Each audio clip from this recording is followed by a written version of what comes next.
Malam Kak Ditya. Malam, Iya. Kak. Kak siapa? Sumpah gue Lupa ya. Kak siapa tadi? Hendra. Kak Hendra. Oke. Malam, Kak Hendra. Pertanyaan pertama, kenapa auranya bisa sebagus ini, semenarik ini gitu ya? Ini banyak teman-teman yang tanya rahasianya apa gitu katanya. Rahasianya cinta ya? Cinta. Iya. Gimana maksudnya? Cinta itu luas memang, tapi mungkin cinta kepada diri sendiri dulu yang paling penting. Oke. Cinta dan menyadari bahwa saya adalah butiran cinta dari semesta dan membesarkan rasa cinta itu kepada semesta itu sendiri. Selain bukan hanya fisik, tapi mind and spirit juga diasah. Ya seperti mengasah tubuh, rasa dan jiwa ya. Mengasah jiwa, mengolah rasa. Gitu. Iya. Konsekuensi logis bagi kita yang tidak mencintai diri kita sendiri apa Kak Ditya? Logikanya kalau kita tidak cinta diri kita sendiri pasti kan tidak sehat. Tidak sehat secara pikiran juga, tidak sehat secara tubuh. Kalau misalnya kita cinta sama diri kita tidak akan melakukan hal-hal buruk untuk tubuh kita. Seperti akan menjaganya atau tidak akan merokok. Contohnya. Oh, ngena ya ini ya. Tidak akan minum minuman alkohol karena mereka akan membunuh sel di dalam otak kita. Tidak menggunakan Gak boleh kan? seperti bahan-bahan chemicals untuk badan juga. Jadi sebetulnya mungkin sekarang saya berumur 40 tahun. Mungkin bisa dilihat saya tidak terlihat seperti umur 40 tahun. Oh iya. Okay, jadi ya mungkin sebetulnya simple jawabannya hanya cinta terhadap diri kita sendiri. Cinta terhadap diri sendiri. Ya. Bahkan syarat ketika kemudian seseorang ingin hidupnya lebih maju, menarik apa-apa mudah dengan kekuatan pikiran, salah satu syaratnya ini, kalau saya ikut beberapa kelas gitu, harus mencintai diri kita sendiri, merasa diri ini berharga dan pantas gitu ya Kak ya? Yes. Oke. Tentang kekuatan pikiran sendiri, Kak Ditya percaya bahwa pikiran itu mencipta? Iya. Kenapa Kak? Sebetulnya bisa diurut lagi sampai sebelumnya dari mencipta ya. Bukankah kita bisa mempertanyakan apakah mencipta itu adalah ciptaan kita sendiri? Apakah ingin itu datang dari kita sendiri? Atau ingin itu adalah desakan dari ingin-ingin orang lain? Ya sebetulnya mencipta ataupun apapun yang sedang dibicarakan itu mungkin memang sudah tertakdir kita akan berpikir seperti itu. Tapi akan sangat menarik kalau kita sadar bahwa sebetulnya semua pikiran itu datangnya dari mana. Apakah dari saya, atau dari makanan yang kita makan, atau dari semua informasi yang kita dapati di manapun kita pergi. Itu mesti di-trace dulu sih. Oke. Artinya pikiran mana? Artinya kesadaran itu bagian dari takdir nggak sih kira-kira? Of course. Oh gitu ya. Oke. Dan itu menjadi lebih tenang ya. Kita kalau kemudian apa-apa, wah aku bisa sendiri tuh ego gitu kayaknya. Tapi tidak salah juga ketika kamu memiliki ego. Karena ego kan cuma alat ya.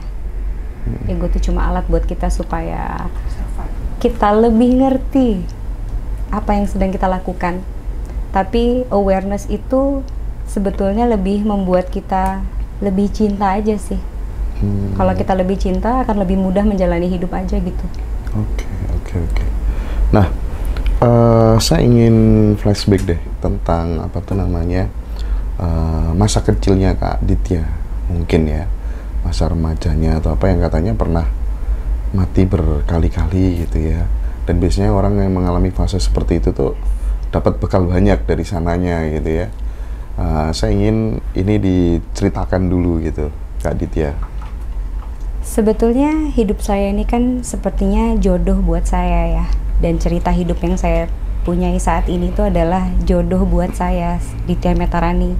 Kalau saya harus mengulik nama saya sendiri, artinya adalah kekosongan. Which is Ditya itu adalah dewa kehancuran, Durga. Metarani itu adalah dewi kelahiran. Jadi ya mungkin saya Ditya Metarani adalah seseorang yang di tengah antara kehancuran dan kelahiran. Dulu nggak bisa nerima sih, kayak kenapa aku dikasih nama sama mama artinya buto ijo. Buto ijo. Durga itu buto ijo kalau bahasa Oke, Jawanya. oke. Dan mama menceritakannya dengan sangat bangga gitu, nama aku buto ijo gitu, yang which aku kayak sedih ya. Cuma come to think of it, sekarang sudah menemukan arti dari even dari namaku sendiri saja, saya menemukan arti dari situ gitu, apalagi yang lainnya gitu. Mungkin akan lebih manis ketika teman-teman semua yang ada di rumah bisa mencari tahu arti hidup di dalam diri ini, bahwa semesta selalu berbicara kepada kita dengan segala cara gitu. Even dari nama aja itu sudah menyampaikan sesuatu buat kita, bukan? Gitu. Oke. Semesta berbicara dengan kita dengan berbagai macam cara, berbagai macam peristiwa dan fenomena yang terkadang kita tidak menyadarinya. Nah, konkretnya seperti apa Kak di dalam dirinya Kak Ditya sendiri, bagaimana menangkap selain nama tadi ya, selain dari nama itu semesta berbicara dengan Kak Ditya itu seperti apa Ya, konkretnya? dari segala hal yang saya lewati, dari poin-poin kehidupan gitu, yang mungkin tadi sempat diomongin juga dari apa namanya, titik-titik kelahiran kita sendiri, kita pun bisa melihat ada poin-poin bahwa semesta sedang berbicara gitu. Dari bulan, dari planet-planet yang di langit pun kita bisa baca bahwa semesta selalu berbicara gitu, bahwa kita ini kan memang makhluk yang sangat mudah dipengaruhi apapun. Karena kita ini kan sama-sama frekuensi yang berenang di dalam kolam frekuensi yang sebesar ini gitu kan. Jadi mungkin inginmu, ingin Mbak, ingin semua orang bisa mendorong aku menjadi memiliki ingin, atau mungkin bahwa sebetulnya tidak ada ingin, memang hanya Tuhan saja ingin kita menari-nari bersama di dalam rasa ingin itu gitu. Keren. Karena keinginan itu maksudnya gini, kita tadi bicara tentang pikiran gitu. Nah, pikiran itu kan kita tidak tahu ya sebetulnya itu datang dari mana.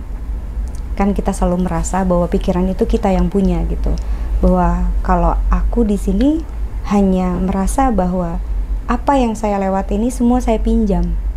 Even rasa pun saya pinjam dari semesta. Even kata-kata saya pun mungkin bukan milik saya. Tapi saya hanya mengalir saja apa yang dari langit aja gitu. Yang saya ngalir aja gitu kan sih. Nah, pikiran itu ya harus dicari tahu sih dari mana. Nanti baru kita bisa telaah lagi pikiran yang mana yang kita sedang jalani, lalu seperti apa, lalu apakah ini benar tujuan hidup kita dengan pikiran-pikiran tersebut. Lalu akan jadi sangat mudah memanifestasikan ketika kita tahu ingin itu datang dari mana. Soal yang mati berkali-kali tadi belum dijawab kayaknya ya. Aduh, itu sebetulnya hanya jodoh saja merasakan matinya. Itu terjadi kapan sih? Sebetulnya dari umur 17 tahun saya sudah tidak pernah ingin merasa hidup ya. Karena hidupnya mungkin agak complicated ya. Jadi ya mungkin banyak rasa di dalam diri aku yang tidak ingin lama hidup di bumi gitu.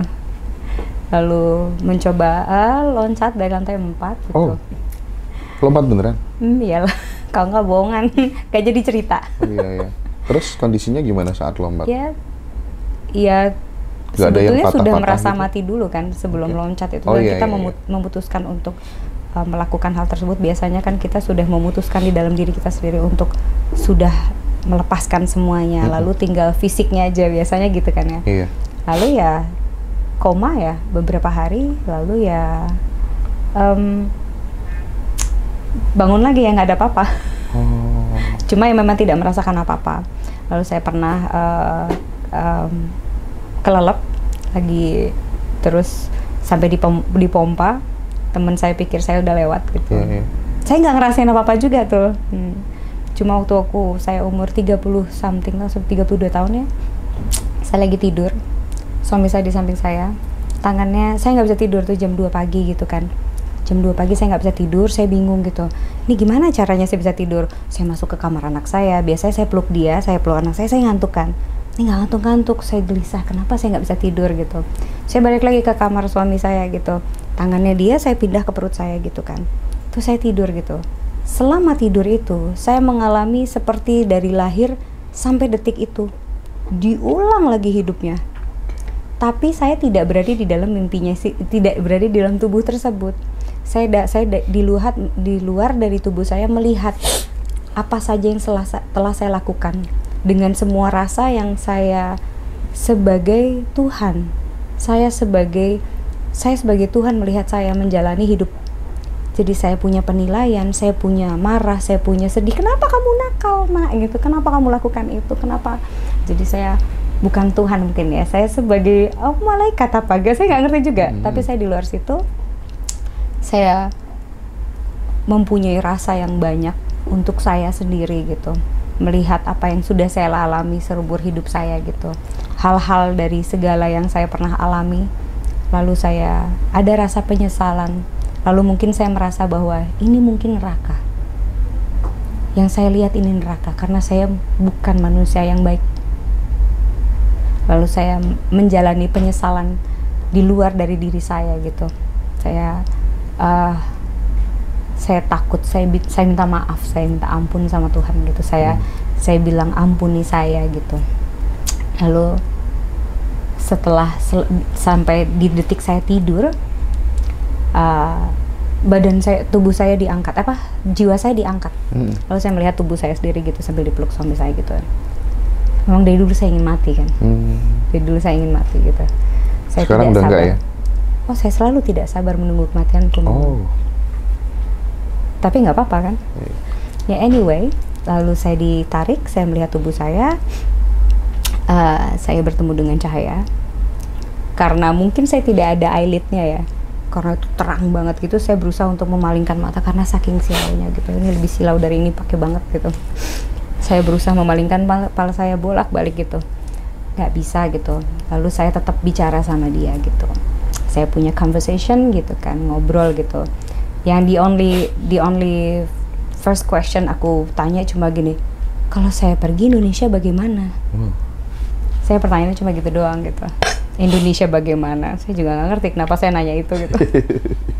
Karena itu semua spontan kan, tidak ada pikiran. Saya tidak punya pikiran. Semua hanya pertanyaan berdasarkan kenyataan yang akan terjadi dan yang sedang terjadi dan yang pernah terjadi. Itu semua saya rasakan satu detik gitu tanpa berpikir memang.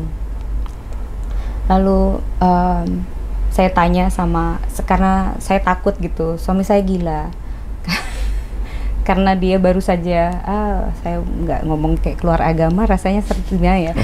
Dia baru saja mempertanyakan bahwa sejarah agama itu sudah masuk ke dalam kepalanya dia. Bahwa dia mempelajari, kan saya sering bicara ya sama dia. Lalu dia mulai masuk bahwa, dia mulai mempertanyakan agama. Lalu dia mulai kayak mengerti jalan cerita, histori lah, sejarah tentang kehidupan manusia, sejarah tentang oligarki yang terjadi di semesta ini gitu, dari 1% lalu yang semuanya yang terjadi saat ini gitu, dengan segala masukan-masukan dari 1% tersebut kepada kita semua gitu. Lalu dia mulai menyadari bahwa sebetulnya agama itu apa, dan dia mulai keluar dari agama, dia mulai mengerti bahwa ada logika yang dipakai, logika pemikiran, logika rasa, ada logika semesta, ada logika ketuhanan gitu. Dia mulai menyadari itu gitu. Tapi baru saja keluar dari situ, keluar dari cangkang itu gitu. Lalu ya, kalau saya pergi saat itu ya mungkin dia akan berantakan sekali. Dan saya yakin bahwa dia akan salah satu orang yang akan memimpin Indonesia nantinya. Saya percaya itu gitu. Jadi ya, tapi pemimpin bukan yang presiden ya. Yang like dia salah satu yang nama dengan akhiran ra lah ya. Kalau misalnya tahu itu. Ya jadi ya mungkin saya takut nanti akan berantakan. Jadi saya ada obrolan gitu. Ya saya dikembalikan. Saya nangis. Saya bilang, aku udah diambil Tuhan, suruh balik lagi. Di situ ya saya bawa saya merasa saya membawa hubungan yang sangat kuat terhadap Tuhan dan saya gitu. Dan hubungan segala semesta yang ada seada-adanya gitu, saya bawa ilmu pengetahuannya gitu sih. Oke, Kak Ditya, menarik banget. Ini apa tuh namanya? Saya ingin mengulik tentang Tuhan menurut perspektif Kak Ditya itu seperti apa. Terus kenapa orang harus keluar dari dogmatisme atau dogma-dogma buta agama gitu. Bahayanya apa jika kemudian orang itu hanya mentok di situ aja gitu ya. Nah, ini mungkin sudah waktunya, di mana-mana banyak orang yang bicara soal ini sekarang ya. Agama dikaitkan dengan oligarki politik dan lain sebagainya dan seterusnya gitu kan ya.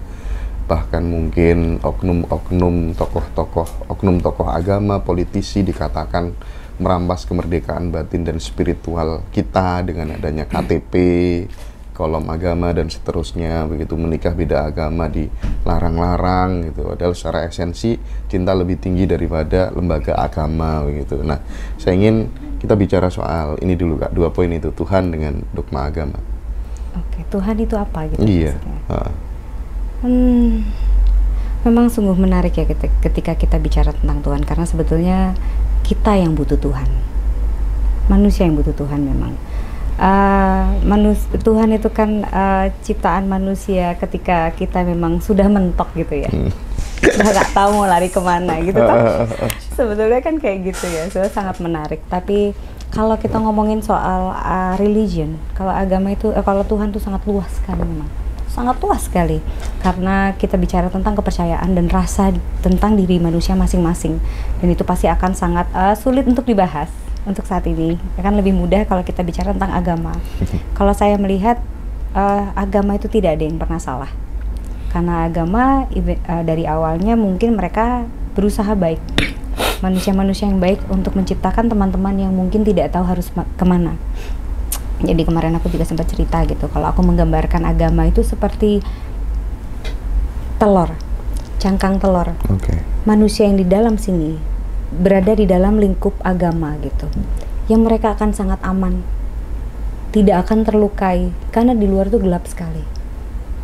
Kalau kamu tidak bisa menciptakan cahayamu di luar situ, kamu pecah agamamu, kamu keluar dari agama, kamu mau kemana?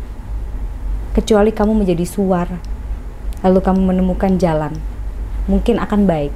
Tapi ketika kamu mempunyai cangkang, lalu di dalam cangkang kamu sungguh nyaman, kamu tumbuh besar, hidup, lalu digoreng, apapun lah, boleh apa aja.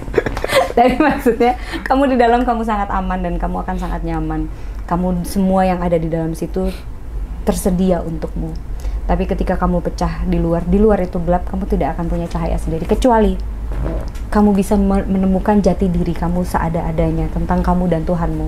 Lalu kamu bisa menyatu dengan Tuhan, lalu kamu bisa menciptakan cahayamu sendiri buat teman-teman yang itu yang keluar dari cangkang nggak sengaja dipecahin orang lain. Karena ya tidak bisa dipungkiri bahwa banyak sekali di luar sana yang suka memecah-mecahkan cangkang orang, kayak dipecah-pecahin gitu aja gitu. Terus kayak nggak tanggung jawab gitu. Terus yang mereka kayak pusing, terus nabrak-nabrakin pecah-pecah lain, itu saya kira jadi agak-agak berantakan. Sebetulnya boleh juga, dan itu akan manis juga gitu, bahwa saya percaya bahwa hidup itu memang indah apa adanya, dengan segala keberantakannya, dengan segala, kalau kita melihat ada peperangan dan kawan-kawan, Tuhan punya alasan gitu kenapa semesta melakukan ini gitu. Memang ada alasannya. Semakin tinggi kejahatan pun akan semakin tinggi awareness dari manusia-manusia yang satunya, karena kita tuh akan selalu hidup seimbang di dalam yin dan yang. Itu tidak mungkin tidak. Tapi kalau kita ngelihat kita mau masuki 5D saat ini ya, wave-nya, ya seharusnya kita semua udah mulai aware kalau di sini ada di atas dari dualismenya. Kalau ada yang aware ya, udah mulai aware sih, aku rasa banyak orang ya. Ya mungkin kita akan lepas dari dualisme, tapi ya untuk seada-adanya semesta ini akan selalu seimbang yin dan yang. Gitu. Bagaimana kalau kemudian diyakini banyak orang bahwa Tuhan itu suka terhadap sesuatu, Tuhan itu tidak suka terhadap sesuatu, Tuhan itu benci sama binatang ini, Tuhan itu, kan ada tuh di beberapa agama kalau gini dilarang Tuhan. Apakah memang sesuai logika nggak Tuhan melarang-larang? Apa itu gimana sebenarnya? Sebetulnya kan Tuhan itu apa yang tergantung apa yang kita pikirkan ya. Semesta sih. Semesta itu kan tergantung apa yang kita pikirkan ya. Kalau di sebagian kepercayaan atau ada orang-orang yang berpikir seperti itu gitu ya. Ya mungkin memang Tuhannya di situ. Ya nggak apa-apa juga kan. Sesuai kebutuhan. Sesuai kebutuhan, itu dia. Sebetulnya Tuhan itu ya kebutuhan manusianya. Kebetulan saya memang tidak di situ. Iya. Karena waktu itu saya pernah ada orang pintar mijet saya gitu kan. Terus dia cerita tentang dia pernah dicabut juga sama Tuhan gitu. Ya saya cerita dengan cerita saya bahwa menurut saya waktu saya ditarik sakaratul maut itu, saya tidak merasakan sakit apapun memang. Karena waktu saya ditarik Tuhan itu ceritanya, saya pasang dulu, copot. Jadi begini, waktu saya mau ditarik sama Tuhan itu, jadi yang dilihat dari suami saya itu, saya badannya udah ngangkat separoh, udah kayak gini, dengan ngorok yang gede banget. Aku juga bisa niruin. Nggak tahu, saya nggak tahu, tapi katanya ngoroknya gede banget gitu, kayak gitu. Saya pun pas lagi di atas, saya merasakan ditariknya seperti tali yang udah ditarik banget gitu, kayak yang tinggal tipis gitu. Saya bisa ngerasain itu, tapi saya tidak merasakan sakit apapun. Cuma saya sadar, oh saya mau ditarik, ini benangnya mau putus gitu, sebentar lagi mau dicabut gitu. Saya cuma rasa itu ya. Nah, si tukang pijat ini menceritakan bahwa dia dicambuk-cambuk lah, wah ketemu mas, wah dia cerita yang serem-serem gitu kan. Aku mikir gini, oh Tuhannya dia kayak gitu ya. Oh, Tuhan saya baik. Saya juga nggak ngerti. Jadi ya mungkin saya jadi setelah saya mengalami hal tersebut, saya jadi cari tahu gitu. Apakah orang-orang yang mengalaminya sama seperti saya gitu, mendapati kematian gitu kan? Karena saya mengalami kematian gitu. Setelah saya pelajari ya, mereka memang tergantung kepercayaan mereka dan apa yang mereka pernah lewati dari dalam hidupnya mereka sih. Jadi ya di situ saya bikin kesimpulan, berarti ya, wah Tuhan itu emang kebutuhan kita ya, kita sendiri yang bikin kayak gimana hidupnya gitu ya. Tergantung bagaimana kita menjadi sebuah vibrasi itu sendiri. Makanya kalau ditanya dari pertanyaan pertama, kenapa saya begini? Ya karena ya saya alasannya cuma cinta. Karena saya merasa Tuhan saya adalah cinta. Gitu. Oke. Lebih realistis. Ada banyak ada daripada hanya ada satu ada dong berarti. Kalau hanya ada satu ada, itu yang muncul pertengkaran nggak? Pertengkaran, bahkan saling membunuh gara-gara berbeda soal ada. Gimana kalau kita bikinnya sama aja kayak gini, Tuhan itu ada dan tiada. Oke. Itu di konsep Jawa juga oke. Yeah. Oke. Nah, kalau bagaimana menyadarkan teman-teman kita yang masih berada pada fase, waduh pokoknya kalau nggak seperti Tuhanku ya, wis jelas sesat, kafir gitu. Itu gimana tuh? Yang triggernya gitu biar nggak terlalu bodoh gitu. Bukankah lebih manis ketika banyak orang bodoh? Memang akan sangat mudah diatur. biar mudah diatur ya. Sebetulnya kan sangat lebih mudah ketika memang banyak sekali orang bodoh, karena mereka itu mudah sekali diatur. Ketakutan itu adalah frekuensi yang terendah. Jadi mudah sekali mengatur mereka. Ketika kita yang tidak akan takut dengan kematian atau kita tidak lagi takut dengan kehidupan keberadaan setelah mati, kita akan jauh lebih susah diatur memang. Betul. Mereka yang takut kita akan punya sangat free will mudah gitu ditakut, ya. yes. Kan lebih mudah kan? Iya. Mereka tidak lagi ganggu malahan. Dengan gangguan yang hanya seperti itu saja, biarkan saja. Anggap aja itu noise. Jadi ketakutan itu sengaja kemudian disebarluaskan lewat sebuah belief agama supaya orang menjadi lebih diatur dengan kepentingan-kepentingan Sebetulnya sih tertentu tidak harus diatur oleh belief agama ya. Maksudnya apapun gitu. Ketakutan kemarin COVID, ketakutan segalanya itu kan sangat mudah sekali manusianya diatur gitu. Tapi ya kalau manusia yang tidak takut ya agak bingung gitu nggak sih cara ngaturnya gimana. Kalau misalnya dibilang awas di sana ada setan, orang nggak mau lewat padahal nggak ada apa-apa. Misalnya gitu, itu cuma contoh ya. Jadi ya mungkin akan lebih enak kok mengatur orang-orang yang tidak pintar memang. Cuma kalau pintar semua dengan segala kesadaran yang baik ya akan lebih manis ya. Tapi ya mungkin buat teman-teman yang 1% ini mereka kan punya ingin yang sangat besar gitu untuk menjadi di atas, dan 1% itu kan ambisinya sangat besar sekali. entah terdorong oleh apapun, saya pun nggak ngerti. Karena saya juga tidak berada di dalam 1% itu. Jadi ya mungkin mereka punya gambaran ingin di dalam diri mereka yang sangat kuat dan keras sekali, dan ambisi yang sangat kencang, dan mereka punya gambaran yang akan lebih mudah mengatur adik-adik yang di 90% di sini gitu ya. Ngaturnya kan sangat mudah. Berikan mereka kesibukan, berikan mereka kesibukan dalam berpikir aja gitu. Mereka tidak lagi memikirkan dirinya, tapi mereka justru ribut di kolom komentar gitu biasanya. Oke. Salahnya orang ateis itu apa? Ateis kan berbeda dengan antiteis ya. Kalau ateis dia tidak menganggap bahwa Tuhan sebagai suatu sosok gitu, sehingga ketika dia melakukan sesuatu baik buruk itu bukan karena sosok yang dianggap sebagai Tuhan tuh. Nah, salahnya teman-teman di ateis itu apa? Kenapa banyak orang yang benci? Kesalah ya? Oh, marah benci ya? Ya mungkin orang-orang yang benci adalah orang-orang yang mungkin tidak bisa mendalami rasa teman-temannya masing-masing ya.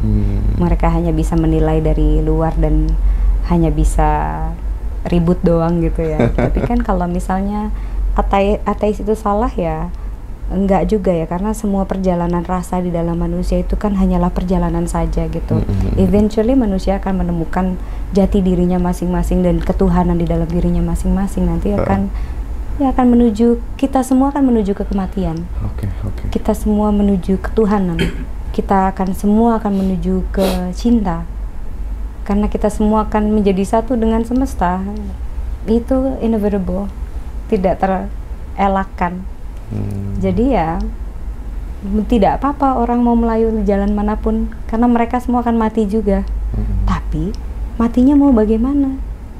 Mati karena ketakutan dicekek sama setan, atau mati memang ngobrol sama cahaya tersebut sambil dibawa? Kan lebih manis ketika kita lebih nyaman. Cuma ya kita nggak tahu juga ya manusia sukanya seperti apa. Mungkin dia fetish kali ya. Saya nggak tahu. Kak, pernah nggak mengalami momen dimana diperlihatkan tentang gambaran kehidupan di masa lalu gitu ya? Artinya memori bahwa kemudian di dalam diri manusia itu kan ada memori, ada data. Tapi nggak tahu ya, ini saya dengar aja ya. Ada data kehidupan di masa lalu itu yang bisa masuk ke dalam diri kita gitu. Nah, saya ingin sedikit Kak Ditya bercerita soal ini, mungkin dari kehidupan pribadi atau teman-temannya, circle-nya gitu mungkin. Itu nggak salah sih, memang itu benar, karena gimana pun juga kita itu adalah frekuensi yang membawa data dari ribuan tahun yang lalu. Karena come to think of it, kita selalu membawa DNA dari leluhur kita terus. Membawa DNA bukan hanya membawa DNA tubuh ya, tapi membawa DNA energi juga. Jadi pada saat ini pun pasti banyak sekali leluhur yang kita bawa. Seberapa kencangnya kah hubungan kamu dengan dirimu dan leluhurmu? Ketika kamu, makanya ada orang sakti itu kan karena mereka bawa semua energi leluhurnya. Gitu sih. Jadi ya kalau untuk melihat masa lalu ya itu bisa diakses. Nah, itu buat saya hanyalah sebuah game ya untuk melihat masa lalu. Tapi eventually kita membawa diri kita ini, kita dengan data segalanya, apa yang kamu good at this life itu sebetulnya adalah data-data dari past life kita juga gitu. Kan kita sadar gini kan, gue baru diajarin silat baru bentar, gila gue udah jago banget nih. Ternyata tuh memang data DNA dari leluhur kita gitu. Entah dari kapan gitu kan, ngerti kan? Jadi kalau misalnya saya trace dari keluarga saya sendiri gitu, mama misalnya dari ancestor saya gitu. Oh ya wajar aja saya ngelmu gitu. Ngelmu lagi. Wajar aja saya mempelajari kejawen gitu, karena kakek saya itu masih Pangeran Diponegoro, masih Samber Nyawo, masih Ken Dede sama Ken Arok, ya wajar aja sih aku agak-agak nyeleneh gitu ya. Jadi ya saya jadi bisa menerima, saya bisa dapat turunan pedang dari Pangeran Diponegoro di rumah, itu tiba-tiba dikasih loh. Itu memang sudah sudah jodoh ya. Jodoh karena saya bawa DNA-nya mereka. Nah, kebetulan mungkin hidup di saya gitu, karena saya menghidupi, karena saya punya kesadaran bahwa saya punya darah dari ancestor saya. Nah, artinya setelah kemudian apa ya, roh atau apa namanya berpisah dengan raga itu tadi Kak, setelah kematian itu berarti posisinya itu namanya apa sih, kesadaran atau roh atau energi atau data atau apa sih yang kemudian Itu kan cuma label kita manusia ya. Ya kalau saya ngeliat itu energi sih ya. Energi yang, karena energi itu kan kekal. Kekal dong berarti ya. Berarti kematian nggak ada dong berarti. Kalau soal yang energinya ini. Kematian itu kan kita menyamakan kepada kesadaran yang saat ini. Nah katanya ya, saya nggak tahu yang benarnya gimana. Katanya ketika kamu ditarik yang ketemu cahaya itu harusnya kamu gak usah ikutin cahayanya, kamu bisa di sini katanya gitu. Cuma kalau saya memang saya punya kepercayaan karena saking cintanya saya sama Tuhan, sama saya saking percaya dan saking cinta sama Tuhan, saya selalu merasa bahwa saya tidak masalah kamu lahirkan ribuan atau jutaan kali, ratusan kali atau jutaan kali gitu. Ya karena saya percaya bahwa Tuhan selalu memberikan cerita saya yang manis dengan segala susah atau segala sakit atau segala patah atau segala lahir, segala mati atau segalanya, karena saya tahu bahwa cerita yang Tuhan kasih akan segitu indahnya dan segitu cintanya Dia kepada saya. Oke. Kak, gimana dengan teman-teman kita nih ya, yang banyak diberikan justifikasi atau stigma negatif oleh masyarakat gitu ya, karena soal pekerjaan yang kemudian dia di dunia malam menjadi foto model yang hot segala macem, terus kemudian jadi pekerja seks komersial misalnya gitu. Kak Ditya menemukan keindahannya dalam yang dibungkus oleh cinta itu seperti apa sehingga kemudian tidak menjustifikasi, oh ini jelek, ini kan seperti masyarakat pada umumnya gitu. Saya ingin di explore gitu. Oke. Sebetulnya gini, kenapa saya melihat hidup itu adalah perjalanan dari sebuah cerita dari si A atau Mas Hendra. Mas Hendra punya cerita, Mas Hendra punya perjalanan. Pasti Mas Hendra pernah jatuh. Mungkin Mas Hendra pernah mengalami menjual diri kepada perempuan atau gimana, kita nggak tahu. Buat saya itu adalah sebuah perjalanan. Menjual diri kepada perempuan? Nggak tahu, mungkin sama om juga boleh ya. Let's say.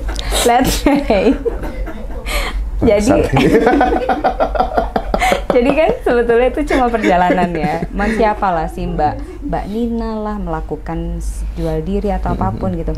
Semua hanyalah perjalanan. Semua hanyalah perjalanan. Menarik ini.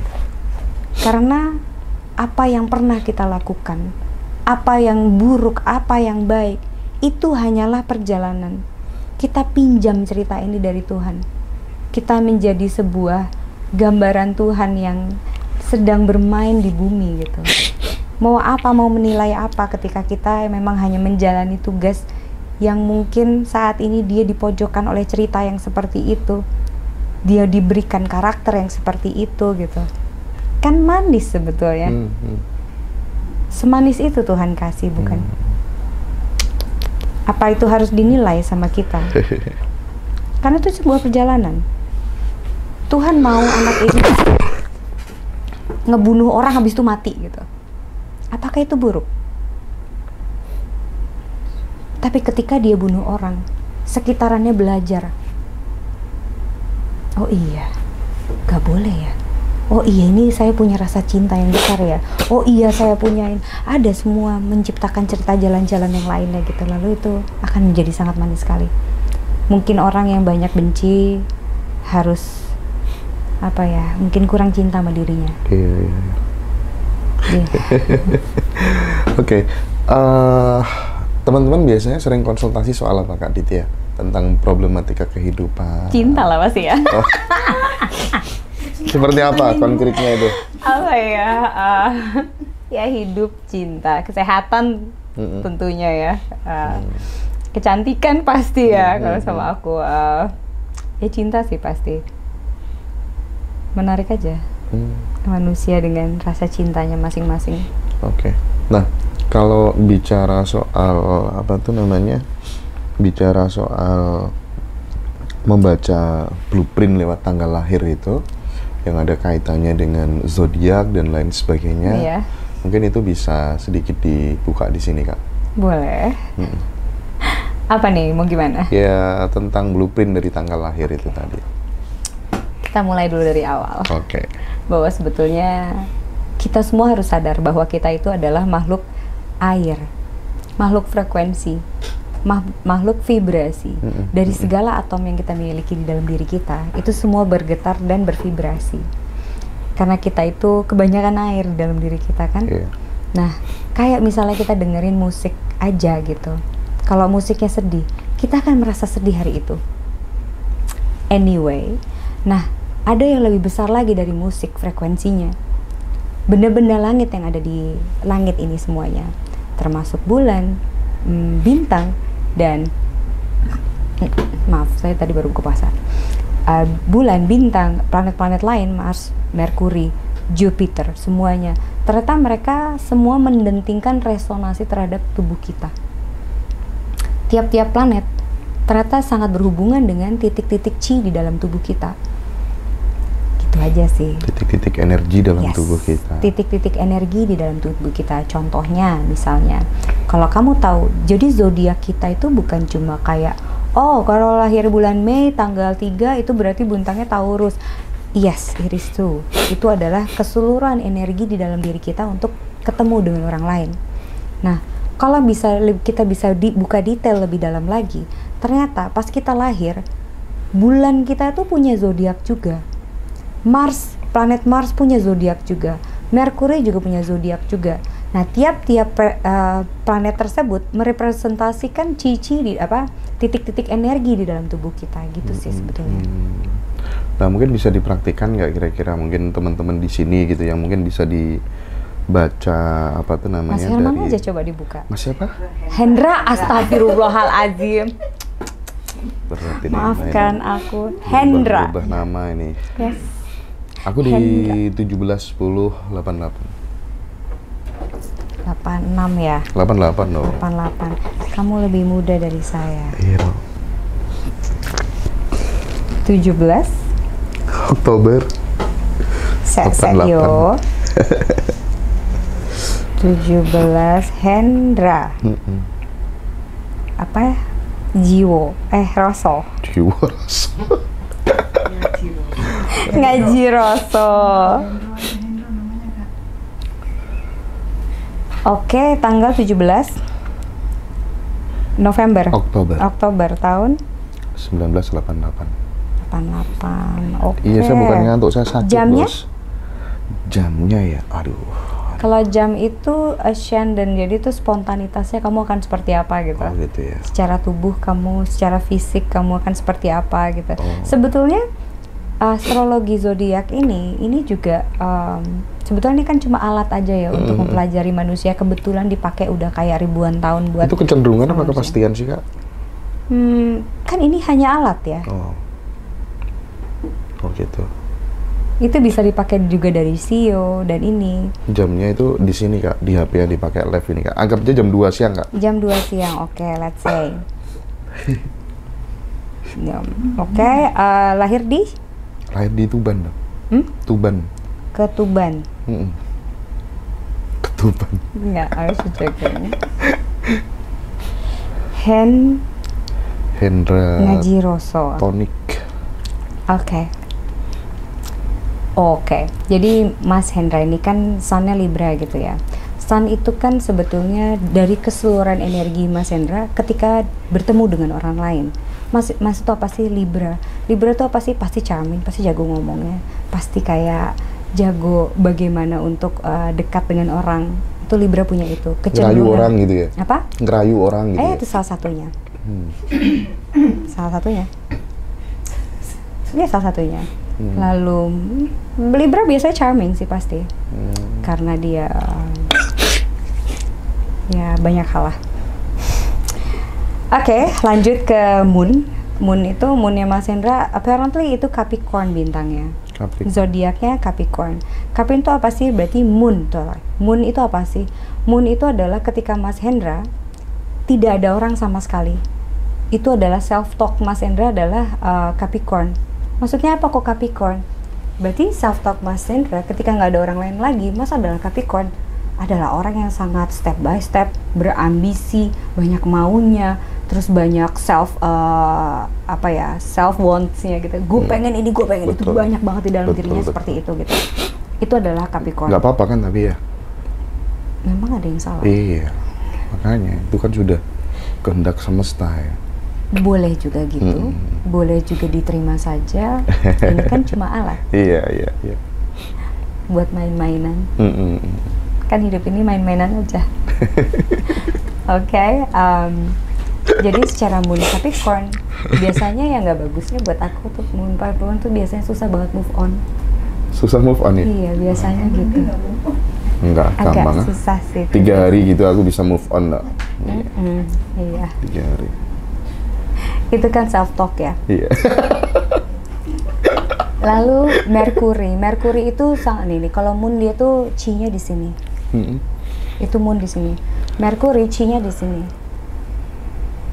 Di throat. Jadi Mercury itu adalah how you talk to people. How you talk to people, cara kamu berkomunikasi, cara kamu berpikir, itu adalah Mercury. Merkurinya Libra, gimana sih gitu? Oh, Libra itu berarti sangat mudah berbicara dengan orang lain, jadi punya cara yang sangat mudah ngomong sama orang, sangat connected, sangat sosial. Cuma tidak baiknya adalah suka banget berargumentasi nih. Oh gitu ya? Menciptakan banyak pertanyaan jadi sebuah argumentasi, biasanya kayak gitu kalau Libra. Masa itu nggak bagus, Kak? Gak ada yang nggak jelek. Iya. Gak ada yang nggak jelek, apa nggak ada yang bagus nih? Semuanya oke-oke aja. Bagus apa nggak bagus itu kan kacamata kita ya. Betul. Kan kita nggak tahu Tuhan maunya apa. Lanjut lagi? Iya dong. Di sini ada Venus Virgo. Venus Virgo ini berarti cara kamu mencintai, cara kamu melihat cinta, cari kamu love, beauty, affection. Virgo tuh gimana sih? Oh berarti Mas kalau mencintai seseorang segitu detailnya sama dia. Sampai kayak ada panu di pantat aja bakal inget gitu, sampai mati gitu. Makanya pasti susah move on. Oh gitu ya. Iya. Aduh. Tapi gini, Venus Virgo itu ada hal yang mungkin menurut aku yang harus banyak disadari, bahwa Venus Virgo itu kamu senangnya bikin dia happy tapi pakai tanganmu sendiri. Kalau dia happy tanpa kamu tuh sering bete gitu. I wouldn't say itu jealous, tapi ada rasa itu gitu. Iya, betul. Itu agak membagongkan sih. Oke, Bahagia harus pakai tanganku sendiri, jangan pakai tangan orang lain. Iya. Jadi aku bukan bilang itu jealousan gitu, tapi aku bilang ada rasa iri kan ya. Kalau ketika dia bahagia tanpa kamu. Gitu. Oke, lanjut. Tahu Mas? Bener ya? Iya benar. Oke. Lanjut lagi ya. Mars itu adalah, planet Mars itu merepresentasikan kemarahan, nafsu, passion, anger, action gitu. Apa yang Mas kerjakan itu, Mas adalah berzodiak Aries. Padahal bintangnya Libra ya, kayaknya orangnya pelangap-pelongo, lucu, bego gitu kan. Libra kan seperti itu. Enggak sih, tapi biasanya Libra tuh sangat tekun dengan pekerjaannya. Libra biasanya gitu. Cuma ini Marsnya Aries. Jadi kalau ngelakuin apa-apa, emang main seruduk aja gitu. Sikat aja. Sikat aja, nggak usah bilang, sikat aja dulu lah, bodo amat gitu kan. Bener. Ya. Sikat aja, nanti sikat hasilnya aja. belakangan. Padahal gitu. padahal di dalam dirinya tuh mempertanyakannya banyak gitu ya. Nanya iya enggak, tapi di jalan aja duluan gitu kan. Sikat gitu ya. Iya betul gitu. banget tuh. Apa yang barusan doang, Aries doang apa? Oh gitu ya. Oke, Jupiter itu your expansion of keberuntungan. Mas beruntungnya itu di Gemini. Maksudnya apa Gemini? Oh berarti Mas akan sangat beruntung ketika Mas membicarakan tentang pengetahuan, dan Gemini itu knowledge and social. Itu keberuntungan Mas di situ. Ketika Mas menjalankan sosial dan pertemanan. Dan itu memang udah aku jalani dari dulu. Pendidikan dan sosial, konsennya di situ. Berarti Mas sudah menjalani blueprintnya. Iya, sip. Padahal sayangnya masih ngerokok ya. Aduh, kalau ngerokok itu kan soal cara pandang aja Ya ya. udah nggak apa-apa. Dia baru belajar. Enggak, ngerokok itu baik, nggak ngerokok jauh lebih baik. Itu cara pandang lagi aja. aja, lanjut lagi Ini kan aja. membantu devisa negara kan. Boleh dengan Oh. segala alasannya gitu. Oke, lanjut lagi. Saturn itu adalah your discipline. Jadi sebetulnya Mas itu nggak seneng yang namanya di Sagittarius Masnya. Jadi kalau Sagittarius itu berarti kamu segitunya nggak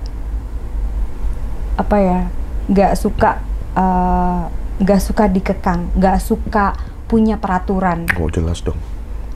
Oke. Iya, makanya nggak cocok kerja ikut orang. Ya, jadi Ini saya masih ada 2 kantor yang ikut orang, ini mau resign ya. Harus resign dulu baru ngomong. Oh gitu ya. Tidak Iya, boleh iya. menyakiti siapapun. Nanti akan kembali. Tapi memang padamu. kalau dari situ blueprint memang nggak cocok ya ikut orang ya.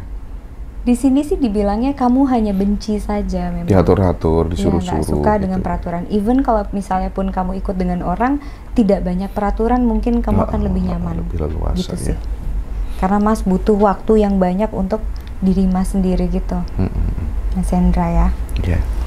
Uranus berarti emang jiwanya Uranusnya itu adalah yourself, your true self gitu. Oke. Mas emang sifatnya emang freedom aja, kayak maunya bebas gitu. Gitu sih Mas. Jadi bisa Oke. dilihat sendiri kalau Iya. emang teman-teman juga menurut aku kalau akan sangat lebih baik ketika kita tahu cara energi kita bekerja. Jadi misalnya kayak aku sendiri ya, aku memang Venus aku Taurus gitu. Aku ternyata memang sombong gitu untuk mencintai seseorang. Jadi aku sadar gitu, oh pantesan ya gue nggak gampang banget jatuh cinta ya karena emang gue sesombong itu gitu. Jadi kan aku tidak banyak pertanyaan kepada Tuhan, hanya kayak apa ya, kayak marah-marah doang gitu. Kan lebih baik ketika kita tahu cara energi kita kerja. Jadi ya mudah menjalani hidup sih kalau kita cinta sama diri kita sendiri. Iya. Ini kan cara mencari tahu diri kita, kayak cara energi kita bekerja itu kan salah satu contoh untuk bagaimana kita mencintai diri kita. Kan sebetulnya gitu aja. Oke, siap. Mbak Evi, ada yang mau ditanyakan nggak Mbak Evi? Kamu katanya mau minta video, jadi kamu harus bantu aku bikin pertanyaan dong. Kan harus ada harga yang harus dibayar gitu ya. Apakah Kak Ditya itu memang dari dulu mungkin dibilang, oh ini anak indigo gitu? Enggak, iya apa enggak? Iya, kelahiran indigo kebetulan. Nah, bagaimana perspektifnya Kak Ditya tentang makhluk halus? Yang katanya ada tuyul, ada genderuwo, pokoknya ada kehidupan di dimensi lain gitu loh. Nah, itu kesaksiannya Kak Ditya seperti apa gitu? Kebetulan waktu itu anakku pernah masuk ke dimensi lain ya. Anakku sendiri gitu, pas lagi dia badannya panas waktu itu di rumah sakit Brawijaya. Brawijaya di Brawijaya di dekat Kemang. Kita di ICU. Anak saya pas lagi badannya hangat, dia tiba-tiba bangun tidur gitu kayak badannya panas banget kan, terus dia madep atas gitu. Kita di ICU, terus dia nunjuk atas, ada di atas, dia gitu teriak gitu kan, nggak teriak sih, ngomong gitu, ada di atas gitu sambil melotot gitu kan. Terus kayak suami saya bingung gitu ngeliatin, waduh kok gitu, dia gitu bingung. Ada nurse, dokter, mereka ngeliatin kan, mereka panik gitu, kenapa dia gitu. Terus dia bilang gini, ini udah selesai gitu. Terus dia kayak turun dari kasur kayak pengen kabur gitu aja gitu kan. Terus dokter sama saya sudah pada panikan gitu. Suami saya cuma duduk doang gitu, bingung kan, what happened gitu. Terus habis itu kayak saya tuh cuma paniknya kalau takutnya dia saking panasnya otaknya selek. Saya tuh udah takutnya gitu doang. Waktu dia bilang ini udah selesai, saya tahu itu bukan Lula, saya tahu itu bukan anak saya. Begitu dia turun dari kasur, saya bilang, adek masuk kasur sekarang. Saya tuntun kasur kan badannya kecil kan gitu. Kalau mungkin badannya lebih gede saya susah ya, ini untuk badannya kecil gitu. Kasur, dokter pada ngerubungin kan gitu. Terus habis itu saya tutup, pada pergi semua, pergi saya nggak mau ada histerikal apapun gitu. Saya tutup pakai ininya kerainya gitu. Saya ajak ngobrol si makhluk tersebut yang masuk ke dalam anak saya gitu.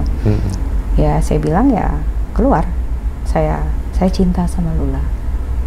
Lula kembali sini. Saya cinta sama Lula, saya gitu.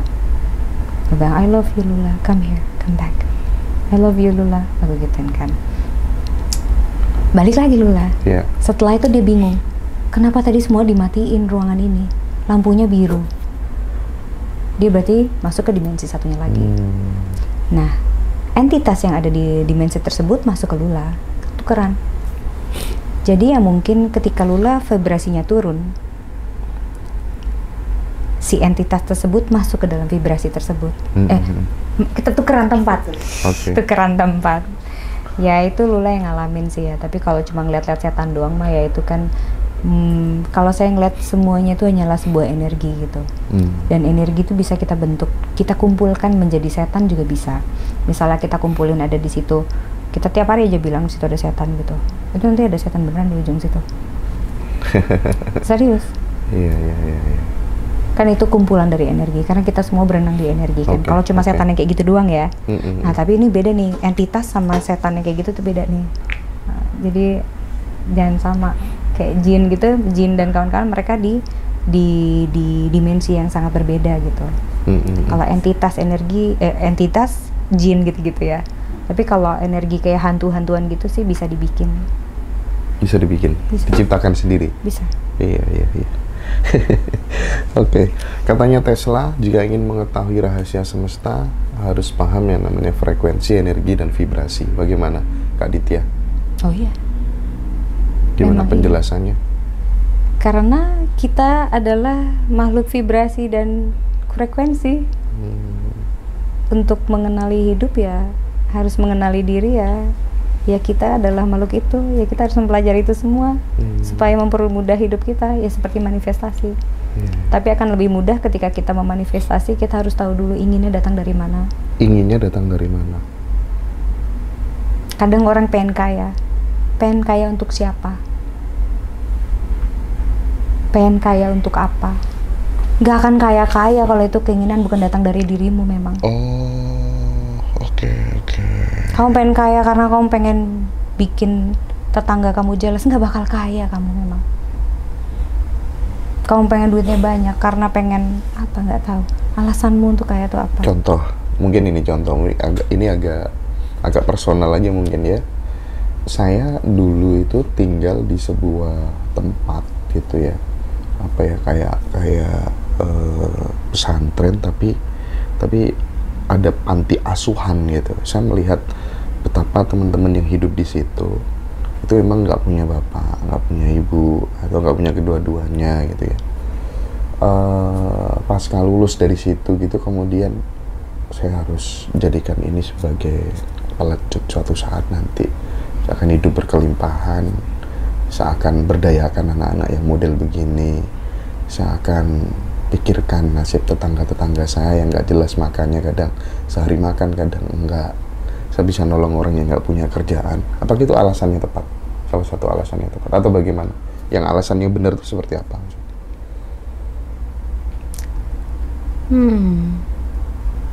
Apakah itu bikin kamu bahagia? Sangat. Jadi dengan saya bisa menolong banyak orang yang membutuhkan gitu ya, banyak anak-anak yang kerja ikut saya, itu tuh bahagia banget.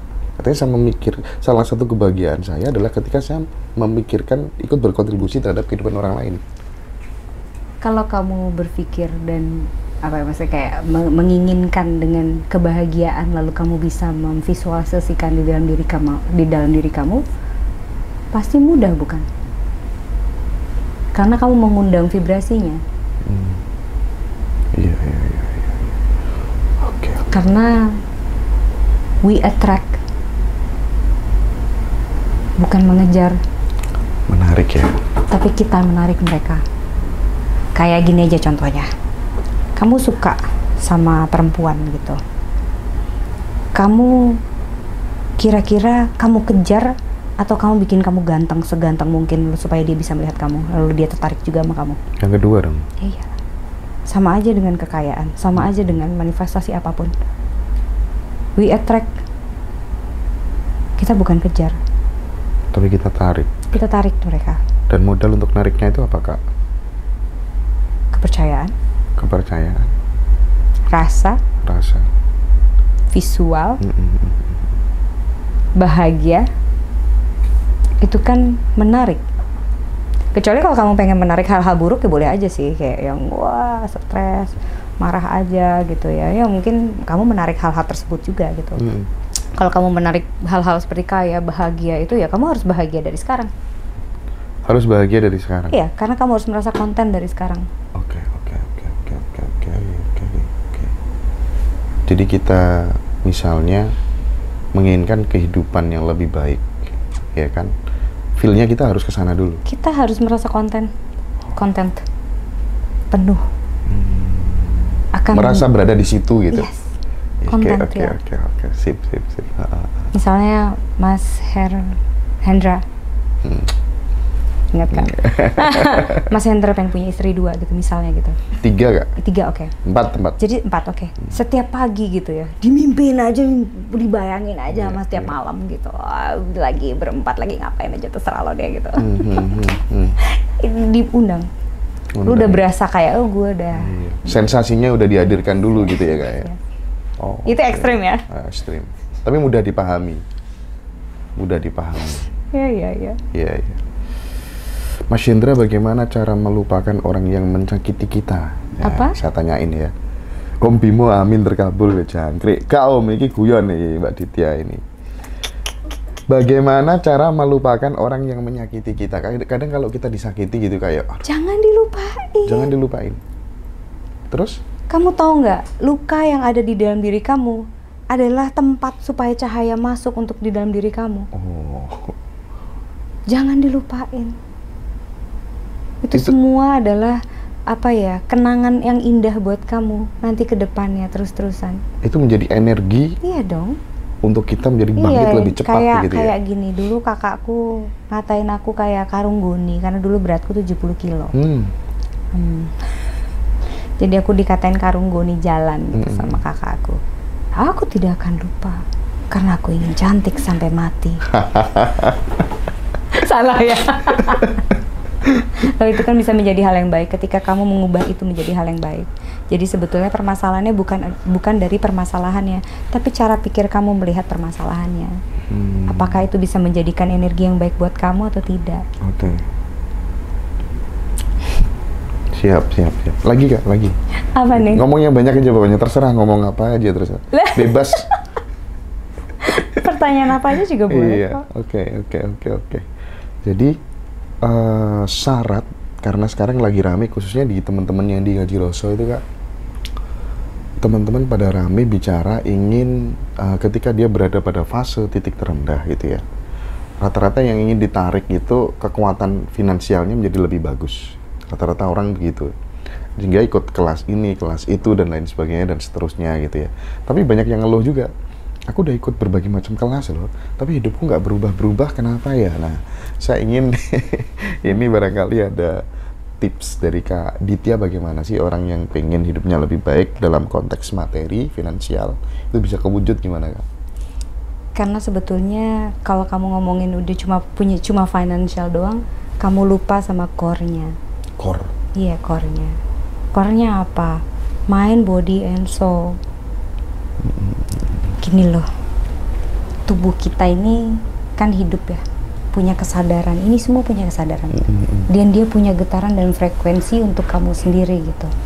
Kalau misalnya kamu tiba-tiba cuma ngomongin soal finansial dan kekayaan doang gitu, tapi kamu lupa bahwa kamu punya rasa,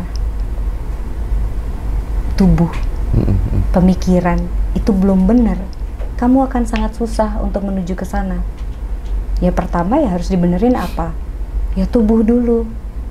Tubuh kamu kan adalah tempat untuk kamu diberikan berkah sama Tuhan. Pemikiran kamu adalah tempat untuk diberikan berkah sama Tuhan. Energi kamu adalah tempat untuk diberikan berkah dari Tuhan. Kalau ketiga itu belum kamu benahi, bagaimana kamu akan diberkahi? seperti kamu merokok, salah satunya adalah salah satu cara bagaimana Tuhan ya akan sulit lah, karena kan tubuh itu kan adalah tempel buat kita kan. Berkah itu ada 3 channel untuk diri kita kan. Nah, 3 itu kalau bisa ya diperbaiki dulu. Lalu untuk menuju kemana saja akan jadi mudah buat kamu. Gitu. Kalau cuma kaya doang, itu cuma alat. Oke. Tapi kalau misalnya kita kaya dengan rasa, kaya dengan tubuh kita, kesehatan, kaya dengan pemikiran, cuma uang doang itu akan datang dengan sangat mudahnya. Gitu. Sebetulnya gitu aja sih. Masyarakat kita itu kan masyarakat yang masih cenderung mitologi sentris gitu ya. Ketika kemudian akhirnya ketika ada masalah apa aja gitu selalu minta tolong. Misalnya dia jualan biar laris gitu ya. Ini kelihatannya ada body paranormal yang keren ini. Waduh, aku minta tolong dong gimana supaya warungku bisa laris gitu. Aku minta tolong deh bagaimana supaya anakku ini nggak nakal, istriku nggak selingkuh, suamiku nggak selingkuh, dan semuanya dipasrahkan kepada orang yang dianggap lebih pintar. Nah, ada yang terwujud, ada yang enggak. Ini mungkin butuh dijelaskan kepada teman-teman semuanya gitu. Faktor utamanya di mana gitu. Ini loh Mas, sini tak kenalin. Hai. Sini.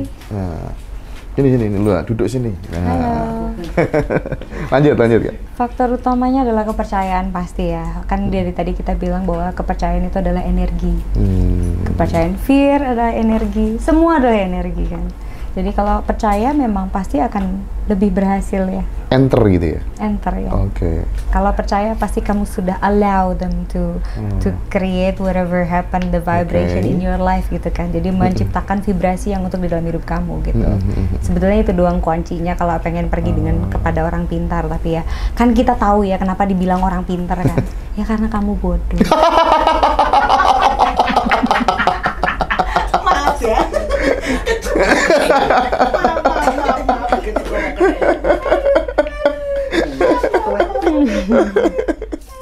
Karena kita bodoh, sehingga kita minta tolongnya sama batu ponari segala macam gitu ya kayak.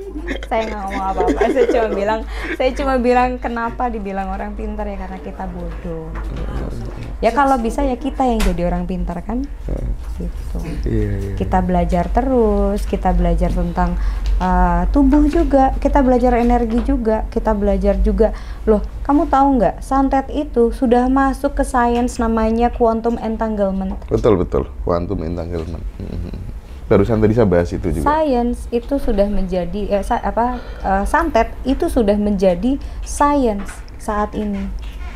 Mulai melek lah ya sains sekarang lah ya gitu tentang kehebatan orang Indonesia yang dari dulu kita udah pakai santet gitu kan. Iya.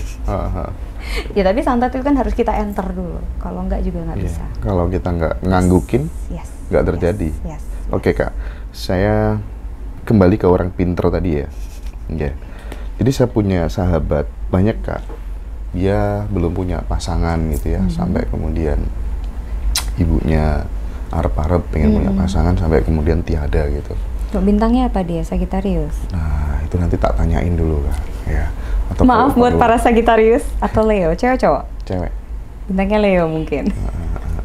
Terus? Jadi saya nggak tahu itu karena ada belief kalau sudah didahului nikah sama adik-adiknya itu nanti nikahnya jadi makin lama gitu ya. Karena belief itu atau apa saya tidak tahu. Nah, gimana ya kalau menurut Kak Ditya? Ini nih serius, saya pengen banget. Tidak hanya teman saya itu sebenarnya. Saya pengen dengan penjelasan ini kemudian teman-teman yang masih belum punya pasangan itu tertrigger langkah-langkahnya bagaimana supaya kemudian dia bisa menarik pasangan itu seperti Kak Evi ini misalnya ya. Gimana Kak Ditya? Sebetulnya itu dia kan sebetulnya dogma belief itu kan sama kayak agama ya, yang sebetulnya ada pepatah bahwa unlearn to learn. Jadi harus melepaskan semua kepercayaan dulu untuk belajar hal yang baru. Lalu kalau ingin memanifestasi atau apapun itu emang harus lepaskan dulu dogma-dogma yang sebelumnya. Iya. Gitu sih sebetulnya. Nah salah satunya adalah belief yang tadi kayak orang mau dilewatin berarti itu ya wajar aja. Itu kan sebetulnya vibrasi dari sosialnya kan membantu dia untuk jadi susah dapat jodoh. Cuma ya untuk melepaskan dia dari situ gitu ya.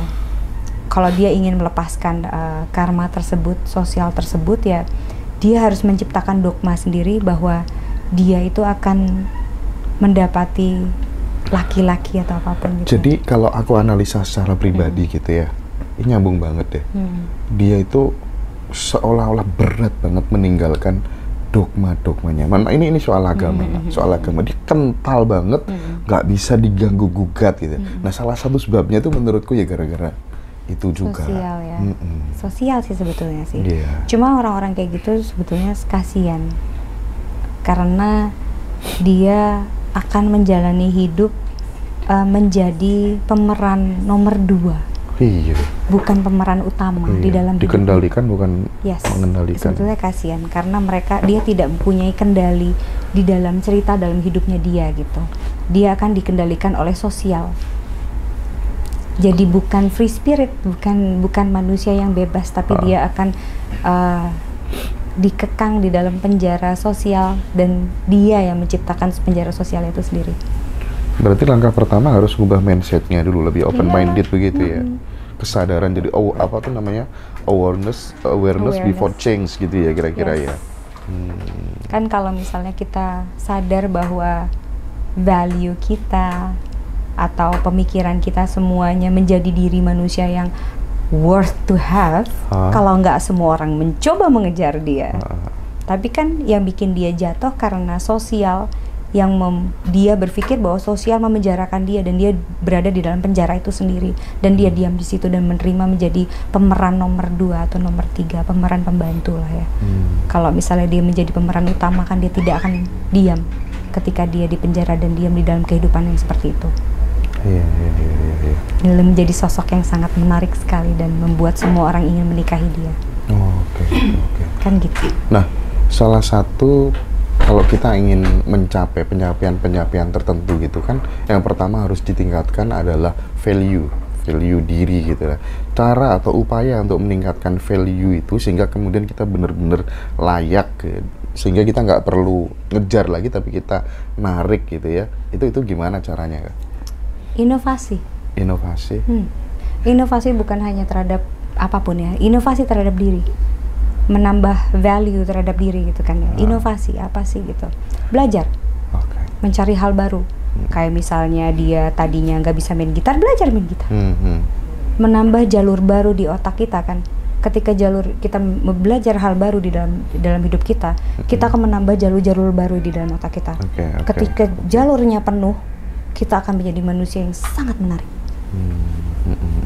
Ketika kita menjadi manusia yang sangat menarik, siapa sih? Ya. Teman-teman yang di TikTok bebas saya kasih 5 pertanyaan ya. Mumpung ini kita ketemu sama Kak Ditya. Kak, gimana cara bikin orang punya harapan umur panjang dari perspektif mind tadi? Ngapain umurnya panjang? Capek nggak sih? Hidup lama banget. Merindukan dipanggil ya? Ya mungkin lebih. Apa merasa tugasnya udah selesai?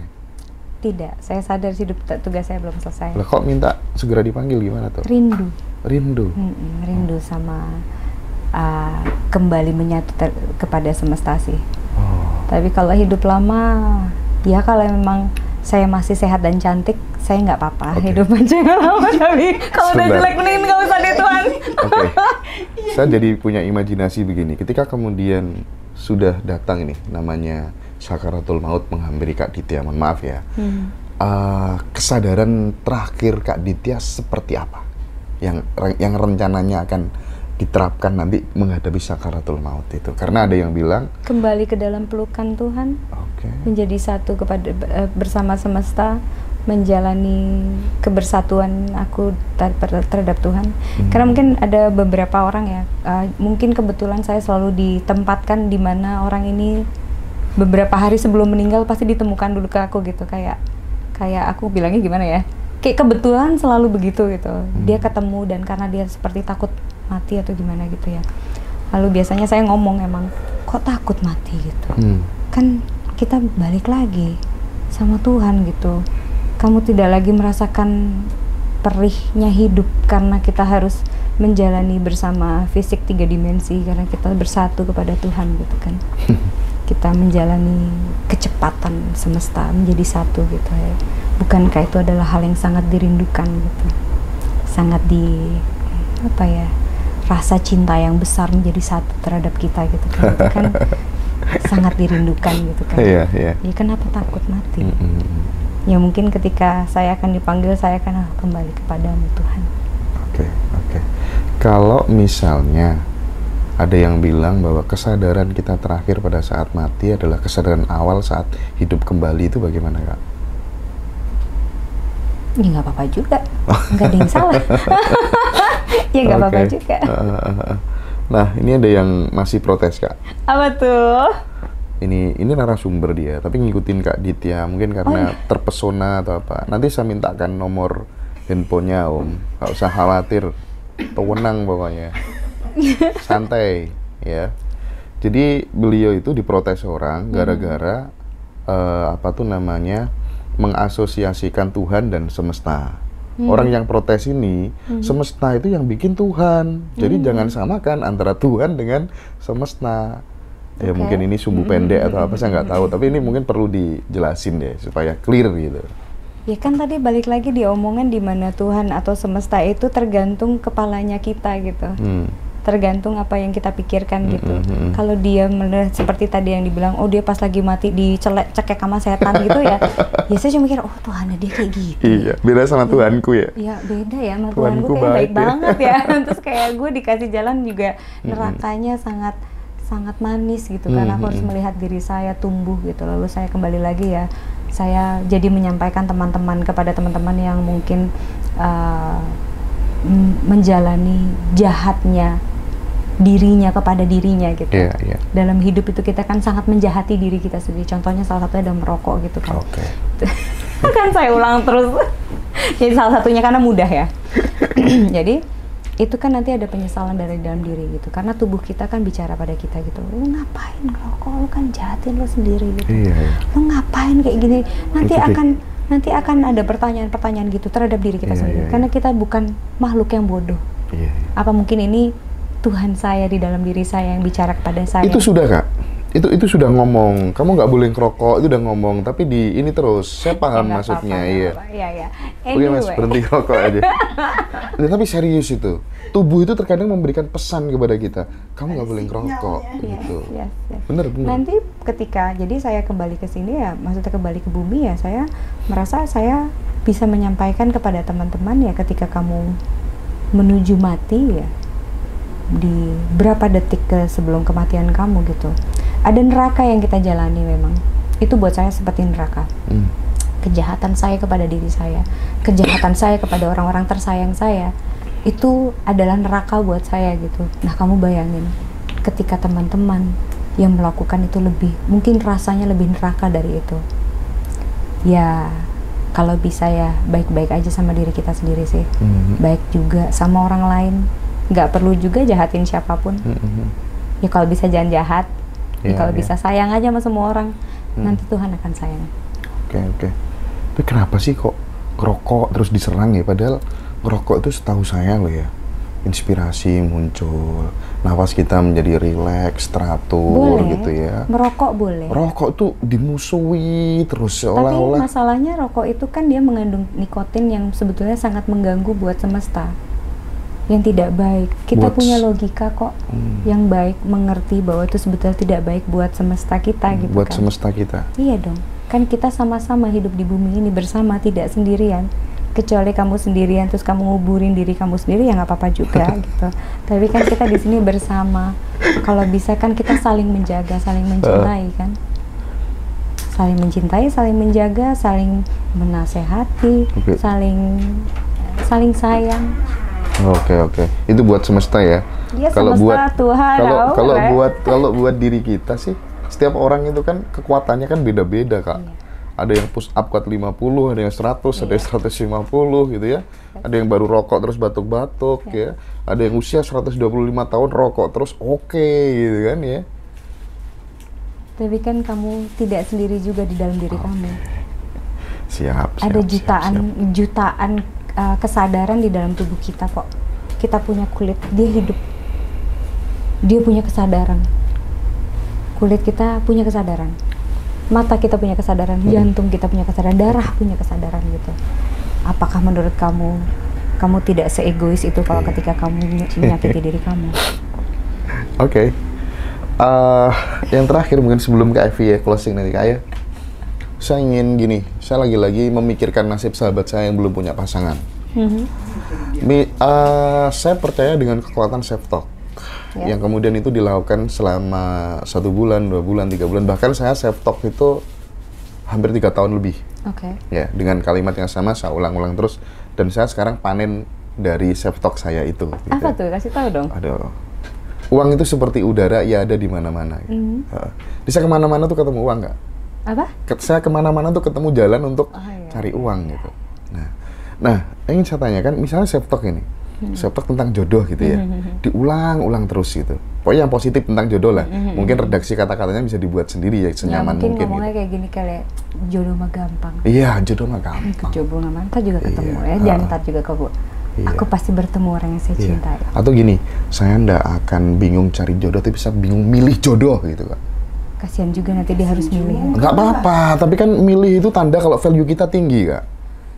Iya kan? Nah itu self-talk yang seperti apa yang akan benar-benar terwujud dan hanya mentah pada tataran self-talk tapi tidak jadi realita.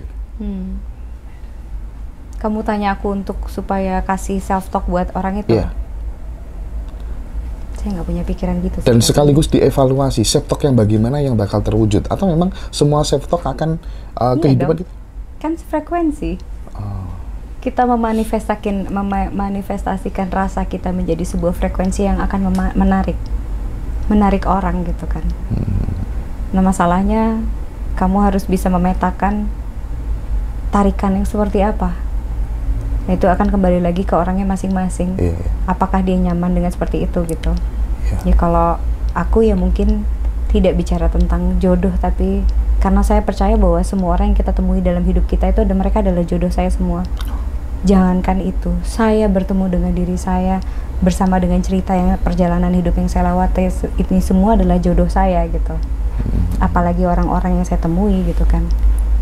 Nah, mungkin saya tidak akan membicarakan tentang jodoh, tapi cinta. Saya adalah cinta, saya menyebarkan cinta. Saya akan bertemu dengan cinta yang besar dari semesta buat saya. Yang akan menjalani cinta bersama, lalu pecah bersama cintanya. Mungkin self-talk-nya akan gitu kalau di aku ya. Saya kebetulan aku tidak mencari apa-apa dalam hidup. Nungguin mati emang. Damai banget orang yang nggak punya nyari apa-apa. Ini karena banyak sekali komentar Mas Hendra, Mbak ini harus sering-sering dipanggil. Jadi saya nanti minta jatah 1 bulan sekali. Jatah konten ya. 1 bulan sekali ya. Ini kita di kamar loh. Jadi jangan ngomong jatah ya. Atau mau diperlihatkan kasurnya? Waduh. Di closing Mbak Evi. Waduh.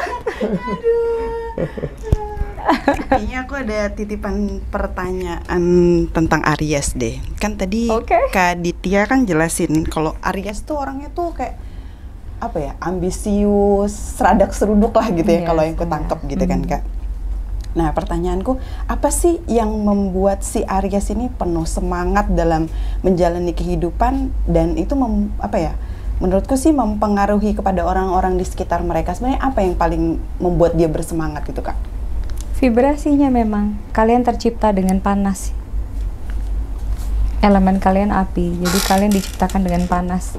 Rasa panas gitu kan. Ini beda nih, karena aku tanah dan air. Jadi aku tidak sepanas itu. Kamu pasti banyak merasakan panas di dalam diri kamu kan. Ada rasa, ada passion, ada ingin, ada mau lari gitu ya gak sih? Gitu aja. Kamu Sagittarius terus sama Leo, mereka punya panas di dalam diri yang emang begitu adanya. Itu lebih ke faktor energi berarti ya vibrasi Kak? Vibrasi dan energinya. Vibrasi dari langit memang. Kita ini kan makhluk langit semuanya. Kita dikasih cahaya dari langit itu yang menjalin. Makanya kan matahari itu kan sumber energi kita. Ini pertanyaan terakhir kali ya. Okay. Sebenarnya sama sih kayak Mas Hendra tadi. Bedanya aku mewakili perempuan gitu kan. Sebagai gini, perempuan itu kan kayak kalau di lingkungan sosial itu kan tadi seperti yang Kak Ditya bilang tuh kayak kita tuh bukan pemeran utama dalam kehidupan kita, padahal kita yang punya kehidupan ya kayak. Tapi menjadi sulit untuk kita menjadi apa ya, kreator untuk diri kita sendiri karena faktor sosial. Yes. Mungkin Kak Ditya bisa ngasih sedikit apa ya, sedikit keluar. percikan aja gitu Untuk orang apa maksudnya mungkin kayak ya beberapa orang yang masih terkungkung di dalam penjaranya mereka sendiri. Mungkin apa Kak pesannya kuncinya Kak? Cuma cinta doang memang. Kuncinya cuma cinta. Cinta terhadap diri, cinta terhadap pemikiran kita, cinta sih sebetulnya sih. Kita lihat kita dulu gitu. Lalu kita belajar gitu, kita add value terhadap kita sendiri. Dan ketika kita sudah berani mencoba, kita sudah menjadi pemeran utama. Menarik sekali ya Mas ya. Jadi dengan mencintai diri kita sendiri itu kita bisa sudah memulai untuk keluar dari penjara itu sendiri. Yes. Oke. Makasih. Quote dong Kak, quote atau prinsip hidup yang seperti apa dipertegas lagi. Barangkali itu bisa apa ya, menjadi inspirasi bagi sahabat semuanya untuk berubah menjadi lebih baik dan memahami esensi kehidupan gitu. Ya hidup itu sudah indah apa adanya sih ya, kalau di aku ya. Untuk perubahan itu adalah sebuah perjalanan yang nanti kita semua pasti akan lewatin sih. Jadi memang kalaupun sudah waktunya kamu akan memaksakan diri kamu untuk berjalan, kamu akan berjalan. Semuanya memang tidak tepat waktu. Semuanya memang sudah indah apa adanya.